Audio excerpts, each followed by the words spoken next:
I worked in healthcare, pediatric healthcare for the last 15 years. I was a certified child life specialist. So my job was to educate children on diagnosis, procedures, including MRIs. And when I found out that the clinic that I worked for was looking for a Barbie-sized MRI machine, I contacted Tara Peters. So once I heard the idea from Becky, I decided Hadley would be a great person to create this 3D model from scratch. I basically walked into class one day and Mrs. Peters approached me and asked me to start this MRI project.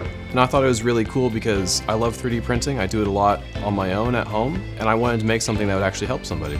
The importance of 3D printing in the classroom really helps students come up with their own problems and solutions. Out in the real world, rapid prototyping is done on 3D printing. Scaled models is done on 3D printing. My first introduction to 3D printing was in this class in freshman year. 3D printing was the entry point into manufacturing for me.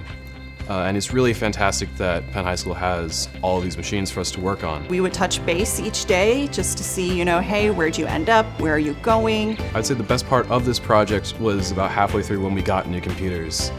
These new machines are incredible for this kind of software. It increased my workflow drastically. When I saw the final MRI project, I was just completely amazed. It's an incredible feeling to know that something that I've made is going out into the world to help somebody. I do want to be an engineer one day, and one of my goals is to design things that will help bring the world up into a better place. So this being a starting point for that goal is incredible. It was even more exciting to hear a story, how it truly does help little kids understand. I know that it will help tremendously in educating children about MRI at the hospital in the future.